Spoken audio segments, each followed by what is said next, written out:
Okay, we're going to look at the budget debacle case for Module 12. I've been asked to look at. And the first thing we're going to look at is the who, what, when, where, and why in regards to this case and what took place. Who was involved in what was said? The Briardale Foundation, it was Mr. Bearley's.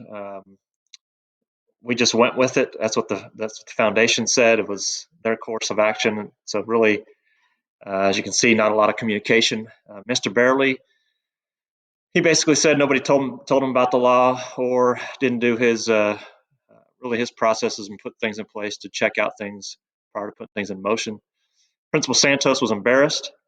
The community, what they said was basically, what's happened? Where's my money? What happened? Briardale Foundation organized a fundraiser, a raffle for cash. Chair of the foundation, Mr. Bearley, was charged with the crime, and the story made front page news. When and where did the events take place? The raffle for cash took place at the Briardale Elementary, and Mr. Bearley took into custody, convicted of misdemeanor. The implications, both legal and ethical. Legal implications, the fundraiser must have broken a law or Mr. Bearley would not have received consequences associated with. Likely that those rules and regulations that were broken. And just a note, as been involved with fundraisers here at Junction City High School. I know 50-50 run fundraisers, as referred to them, are allowed in the state of Kansas, but specific rules and regulations must be followed. And when we do this, we have conversations with whether it's our booster club or our central office prior to engaging in any type of fundraiser involving that type. Ethical implications, foundation members are embarrassed. Trust of the shareholders are lost, and I say shareholders instead of stakeholders. So you'll see that referred to instead of stakeholders, shareholders. Community members feel misled because communication hasn't taken place and an unfortunate situation has occurred. Mr. Santos, principal, feels terrible that has happened under his watch. And I think this is where one who is involved or overseeing opportunities, fundraising, whether it's activities, booster clubs, etc. I think it's safe to say that Mr. Santos assumed that all was good, and you can never assume. Mr. Bearley has a criminal record now with a misdemeanor.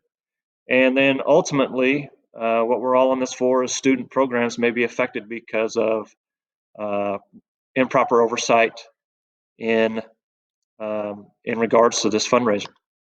The problem, the foundation and Mr. Bearley were allowed to organize the raffle for cash. No communication took place, no oversight from the principal, no planning in advance was made, and disregard to following any and all laws. The facts, people, places, and the programs. Mr. Santos, principal, has confidence, follows protocol and has support of central office. Been there a while, and once again, I think Mr. Santos got caught up in assuming things were good. Mr. Bearley, the foundation chair, motivated to raise a lot of money, takes things into his own hands, probably without asking people, believes what he's doing is right all the time. Mr. Morley, who is a fraternity brother of Mr. Bearley, also a foundation chair at another school.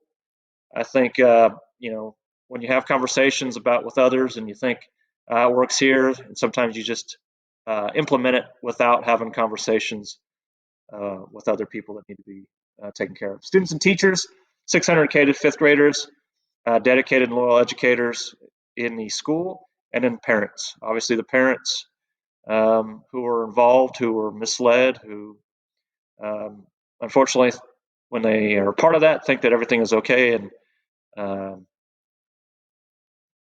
and assume that things can go forward to help support programs. The place, Briardale Elementary School, 600 diverse K-5 students located in the central part of town, one of 6 elementary schools in the district. School district information, there's 6 elementary schools, 2 middle schools, 1 high school. Not sure where Briardale is located in. The programs, curriculum focused on basic skill and student performance related to those basic skills. That's the objective of the district. All funding allocated to schools is to be used on a program that supports basic skill development. Therefore, the need for providing money for supplemental curriculums. Supplemental curriculums are not funded by the district.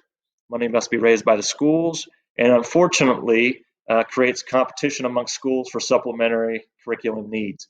Not sure if that's what everybody's objective and goal is, but when funding isn't perhaps equitable across the district, then you have groups and organizations that will try and do everything they possibly can to get one up on other and create competition. And ultimately, who suffers? Potentially the students. Context of this, and this is where everything we do in educational world is student-centered. Should be student-centered. So you have the shareholders, student, teachers, and community members. You have the Briardale Foundation, Mr. Barely, School Site Curriculum Committee, Mr. Santos, and all of those things should be working really together to offer programs that are student-centered and do what they can collectively to increase student achievement. So ultimately, when something like this happens, you think of some options and how one can respond. Obviously, you do nothing, which I don't think anybody would agree to not doing anything. You can return the money, replace Mr. Barley. You can improve structure, training, and protocols, or you could shut down the foundation, stop fundraising for programs. I don't think anybody would want to. Purpose of this is not to stop opportunities for students. It's to educate and train what's going on. So here's kind of some things that one could do based off of those opportunities: do nothing, return money, improve structure, training, and protocols, or shut down the foundation. And those, as you see, outline some things that would help or hinder. And I'm going to improve on or focus on the improved structure, training, and protocols, because I think that's what, in essence, is at the root cause of this situation. It's information needs to be known, people need to be trained, and information is gathered and you move upon. So this is kind of where my decision comes in. You clarify the supplemental fundraising and make it equitable amongst the district. You develop processes and procedures to safeguard all fundraising efforts within foundations. Develop common vision for foundations. Maybe look at combining all foundations into one foundation that serves the entire district. Have some experience with that in our district. We have a one foundation that serves all. And look at ways to fund supplemental curriculum through the district funds to potentially make things equitable for students and schools.